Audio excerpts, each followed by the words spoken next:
So anyone who listens to URF, not that I hold out an awful lot of hope of that, may have heard me read two of these before, but I suppose if you are one of those scant people, this will never hurt to hear them again, these first two, and then the third one is one that I completed about 2 hours ago, so it's pretty fresh. The first one is actually untitled. It's merely a reply to a poem that I wrote about 6 months ago now, called The Peculiar Fate, so I suppose you might call it a reply to the peculiar fate. Stood in urban requiem for the heat of the day, and blessed by the breath of autumn's end, with scenes the vagrant mind would fain display, a blended light, entrenched in tapestry, leaking colours in blurred union, with strata fused in most serene alterity. At high point, Miltonic sapphire wedded to the night, at lowest bleeding cinnabar encrusted to the slate of homes, half shadow sunk, half struck alight, gilded with a nectar rich in lucid tones, smearing imprecision over craftsman's work, spread across this earth to fade, leaving not the merest dust of bones, but creases in the memory. So lie these layers, standing in themselves. Yet in the epicenter's span of this enormity, in vacancies not claimed by shades of colours forged of category, within such space identity recedes, and leaves a pregnant mystery in sway, as demarcation with displacement breeds. The gaze wavers from point to point, to drink from sharp disparity, as found on axes at the joint. Such draughts as fuel an active mind, that revels in clear difference, bestowed by variance in kind. Yet, as ever, travel shall unearth, uproot the tendrils clutched to leaden points. So it is that in transit I stumble, gleefully reaching a point receding, nul point, until no further from each harbour than from the absolute that sits in silence far above. And yet, I mourn not the passing of the linear.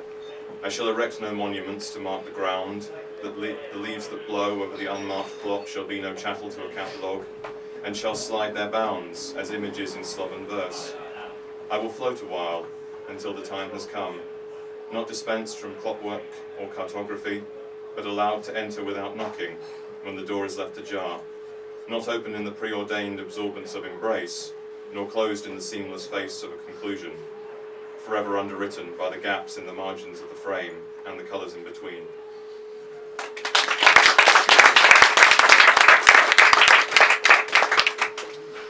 This next one is called Eros Under Erasure. Really? Really. That's all we've got. All of it. Every bit. One short phoneme, rubbing the tongue against the back of the teeth, forming the brief gape, understandably incredulous, before bringing the upper jaw down on the bottom lip, on the border of biting, enclosed within the wiry frame of 4 angular, brittle symbols, 2 and 3 silently charged with graphemic psychoanalysis. What is it that we've placed at the heart of this whole fucking mess? This Sisyphean signifier, condemned to a perpetual inadequacy, cast out of Eden and yet still expected to somehow lead back to its transcendental signified. Surely we can do better. Surely we can reach deeper than the word, into the atomic mesh. Fast transit cocktails of cerebral substances, infinitely more efficient than the sonnet form, mapped out into tubes. We are now approaching lutetium, oxygen, vanadium. No, something's still missing. Please mind the gap between the platform and the closure. Even when wrenched from all materiality, still fragility persists, and all that's earned is status anxiety amongst a muscle-bound Kantian contingent. Yet still applied with nicotine ubiquity, a square peg in an endless void, at once and ever thrown about like Pollock's paint, spattering every inch, all the while held behind protective hands, butterflies and beetles in matchboxes, perishing spitefully in the gaze of the other, not cut out for public office, and for God's sake, keep it away from the children, you don't know where it's been. Rumbling round the mangled minds of poets, contorted along a billboard with flesh and alcohol, locked in dead embrace with silent tongues, shouted from the rooftops into the night, predicated upon a spectral contract, signed in reverie, bound unto its death or your own, and often just another way of keeping you from I.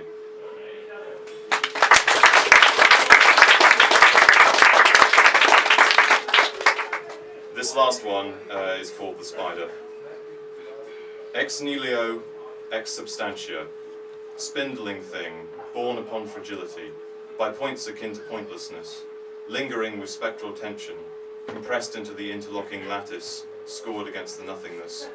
Labours linked into the life, yet occupying absence, being in between the world, casting forth a system of self, machina ex deus, bound to itself, with structure replete, yet grasped in fusion to that sphere that marks the edges of I, me, mine, supported by an intercourse with things that houses this fair home.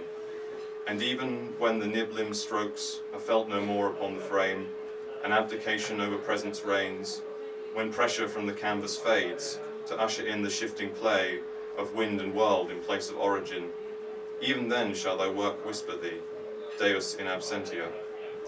Still shall the crossing nexus of the thread bear the litany in history in swathes upon the vacuum where the will did tread. Except, this shall not be all in all, for once the lines are left aloft, their stillness shall attract such vapours as cleave to the porous margins of surfaces and edges, which, reaching out, shall touch, and in turn too be touched. So shall this union meld upon the frame such gemstones cut of commerce, forming chorus to the hero, and letting flowers fall upon the tomb, bequeathed to death in life, in memoriam, in Arcadia.